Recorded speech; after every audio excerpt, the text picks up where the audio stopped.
Hi, I'm J. Marie. I'm a freelance business coach. I was a freelancer for over 15 years, and during this time, I learned a few things. Today, we're talking about money. Setting your rates is one of the most important things you're going to do for your business. Your rates are as important as your iron-clad contract, which we can chat about another time. The rates you set will determine if you're profitable or not.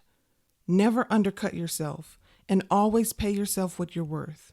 You're worth more than a $500 website. Setting your rates is all about what you need to make for the year.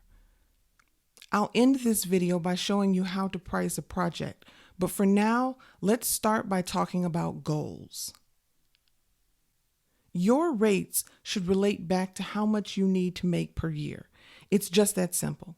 Decide what needs you have for the year and back into an hourly rate from there. Let's look at some key questions. How much do you need to make per year? Yes, this matters. You must start by setting a goal of how much you'd like to make, taking into consideration your salary and other business expenses. If you're trying to match the salary you get from your 9-to-5 job, you'll need to take into consideration all the extras you get, such as medical and life insurance, vacation time, and sick time. Some companies have your actual total compensation in their HR system, or you can contact your HR department. Just ask for your total compensation amount. How many hours per week do you want to work? You're a freelancer now. You can make up your own hours. Just remember, if you don't work, you don't eat. So keep that in mind when you set how many hours you want to work each week. On the other hand, you don't want to overload yourself with too many hours. Be honest with how many hours you can afford to work each week. On average, if you were working a 9-to-5 job, you'd be working about 40 hours a week. On average, if you were working a 9-to-5 job, you'd be working about 40 hours a week. Do you want to stick to that? Or do you want to go higher? You want to go lower? For example's sake, in this presentation, we're going to assume a 40-hour work week. How many weeks of vacation, sick, and holiday time do you want to take per year? This must be taken into consideration. You have to assume that you'll need some vacation or sick time during the span of 52 weeks. Therefore, you should back out however many weeks you expect to take during the year. Taking this into consideration gives you leeway and keeps a bunch of stress off of you when you know you have the ability to take some time off if you decide to do so. On average, what percentage of your time will be non-billable? Not all of your time will be billable, meaning some of your time will be spent doing something that isn't for a client's project. When this is the case, you aren't technically getting paid, so this needs to be taken into consideration as well. Non-billable hours include administrative tasks, checking email, invoicing clients, marketing your business, etc. Now, before we calculate your hourly rate, let's see how much you'll need to make each year to cover all of your expenses. You'll need to start by deciding how much you want to bring home in a salary. This salary will need to cover all of your personal expenses, unless you have other income for that purpose. This will mean you need to do a personal budget, taking into consideration your rent or mortgage, utilities, car note, phone bill, spending money, savings, retirement, and all that jazz. Add up all of these things for the year. After you've identified a salary for the year, do some research and add up how much it will cost for things like health insurance and business insurance, software subscriptions, marketing tactics, and of course your company rainy day fund. And then any other expenses you can think of. Next, you'll need to think about taxes. Now, this isn't something to play with. I suggest you work with an accountant to better understand your tax situation.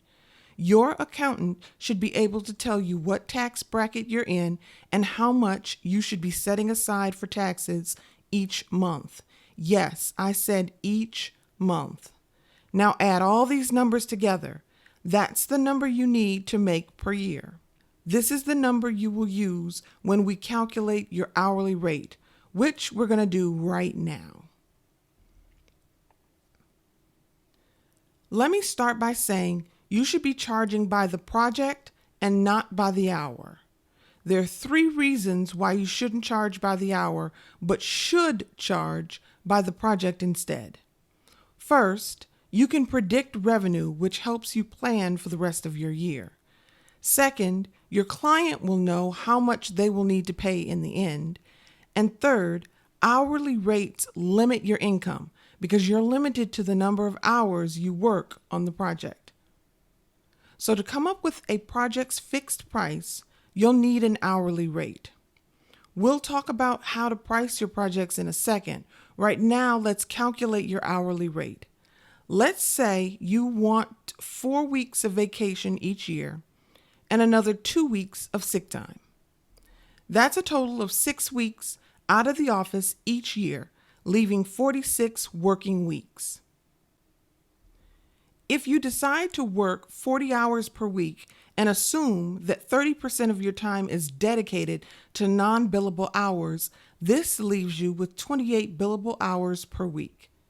These 28 hours should be dedicated to working on client projects.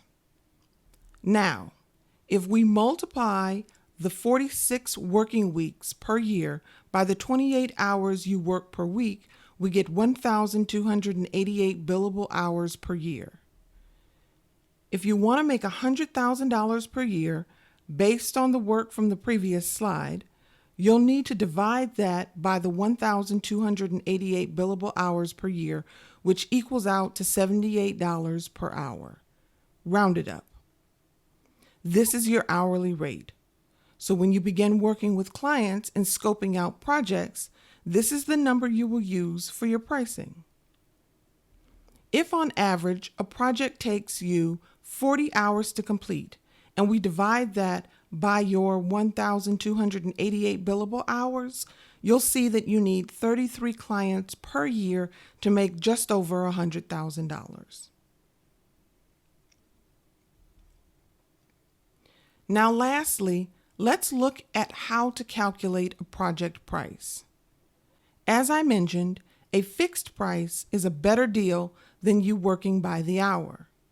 However, you will need to estimate how many hours you think it will take to complete the project. This is the tricky part. If you guess too low, you won't make enough money. And if you guess too high, you run the risk of scaring away the client. The best way to estimate how much time you spend working on projects is to use a time tracker, always. You can track the amount of time it takes you to complete certain tasks. This way, each time that task is required during a project, you have a good estimate of how long it will take you to complete it. This is how you begin to build the number of hours a project will take. You must also consider weekly or bi-weekly meetings with the client, research you need to do, revisions to your work based on client opinions, and anything else that might take time for you to complete related to the project. You may want to pad the hours just a bit to take into consideration anything that may go wrong during the project. You may also need to bring in some assistance on the project, like a writer, SEO expert, graphic artist, or the like. If the project calls for additional assistance, you will need to include this in the cost of the project. Based on the project needs, have the contractor scope out their work similar to what you're doing right now and give you a total amount for their piece of the project. You'll then add this into the total cost of the project that you give the client. Lastly, you'll want to include the cost of any resources you'll need for the project, like WordPress themes or stock photography, stock audio or video, or anything else like that. After you've pulled together all the pieces and add them all up, that will be the cost of the project. From here, you can add any discounts you want to add based on what you've discussed with the client. There is an alternative way to cost out a project. You can begin with a base cost and add on hours from there based on the needs of the client. Say, for example, you're a website designer. You may say that the website starts at $2,500, and from there you tack on an e-commerce feature which normally takes you 12 hours to implement at $78 per hour.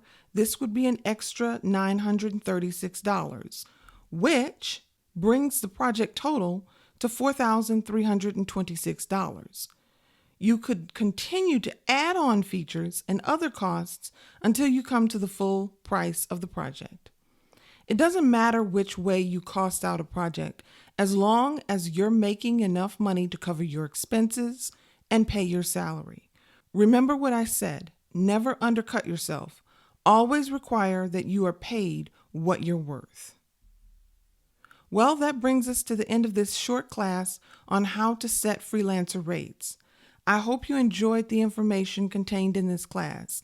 If you're interested in learning more about freelancing and how to manage a freelancer business, join my Facebook group, Freelancer to Boss. I've provided the URL to the group on the screen. I look forward to bringing you more great information again soon.